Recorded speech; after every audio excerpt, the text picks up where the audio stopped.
for all the people back on Earth, the crew of Apollo 8 has a message that we would like to send to you. I don't know all the ins and outs needed to win the World Series, but I'm sure some of the things are the same as going to the moon. Sometimes you have to work hard and do things right.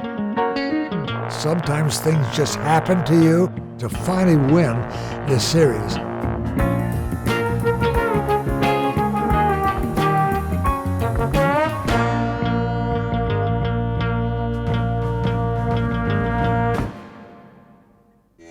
I believe that this nation should commit itself to achieving the goal before this decade is out of landing a man on the moon and returning him safely to the earth.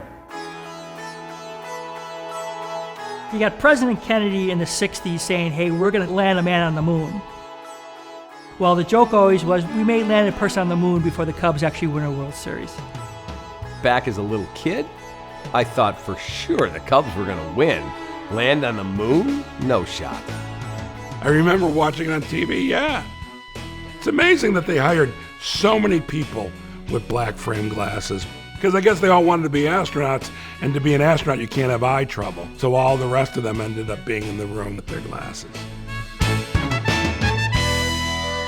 I made 4 flights, but I think Apollo 8 was probably the most impressive. I could completely hide the Earth behind my thumb. Over 3 billion people, mountains, deserts, oceans, everything that I ever knew was behind my thumb. And so I thought to myself, maybe God gave mankind a stage upon which to perform, and how it is up to us. 5, 4, 3, 2, 1, 0. Liftoff. We have a liftoff.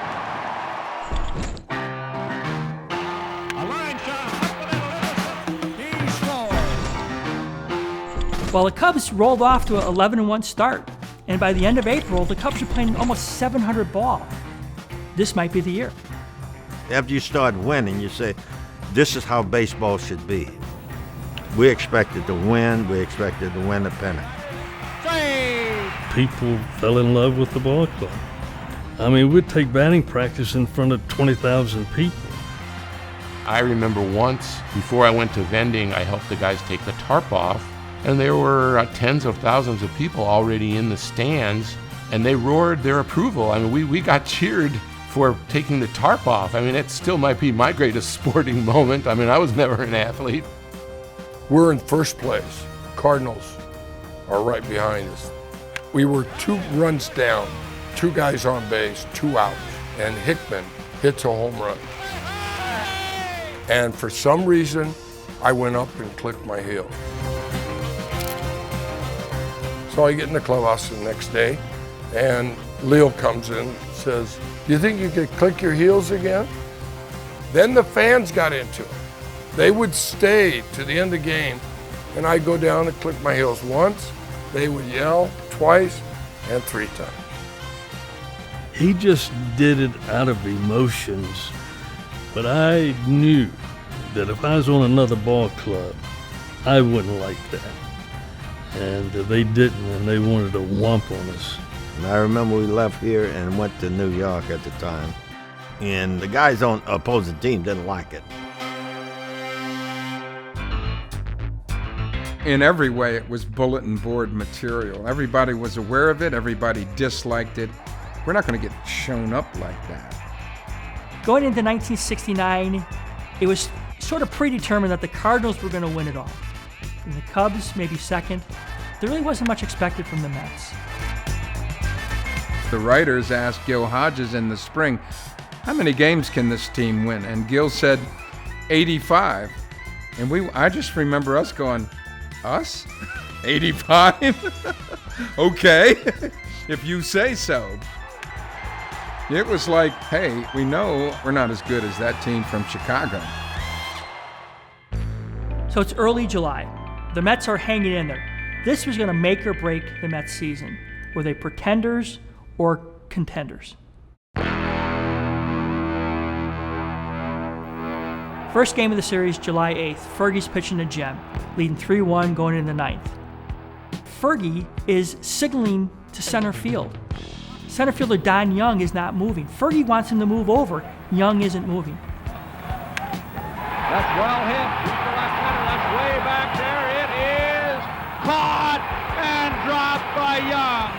He had him In that ninth inning, Don Young misplays 2 fly balls that, had he moved over, likely would have made the catch. Mets win 4-3. Leo, he hated mistakes. He just chastised him. And unfortunately, Don went into a shell.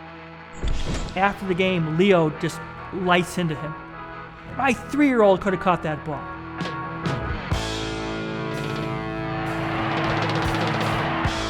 The next day, Tom Seaver is near perfect.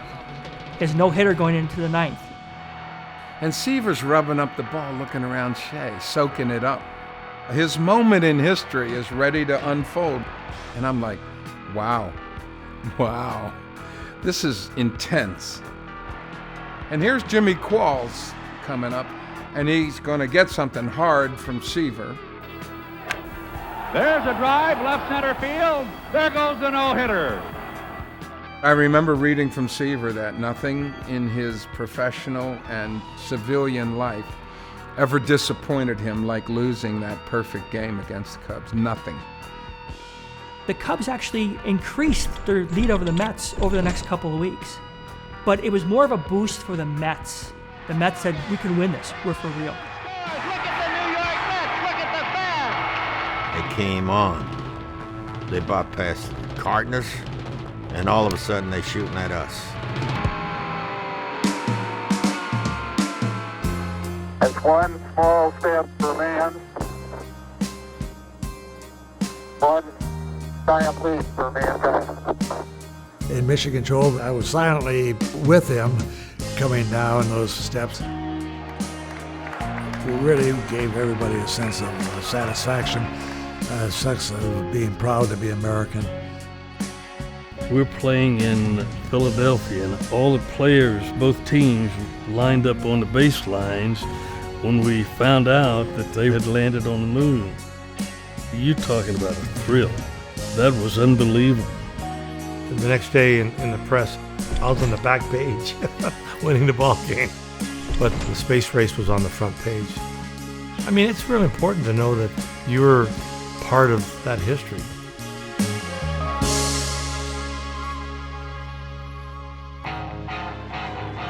I think one of the side effects of the space program led the inspiration of other organizations. For instance, baseball teams. You know, if we can land a man on the moon, they would say, why can't we do better here and maybe win the World Series? In an age where you felt like everything was possible. Anything was possible. Imagining those guys going someplace that they had not been before. We just thought we were going to win the championship that season. Houston, thrusters go. All engines, you're looking good.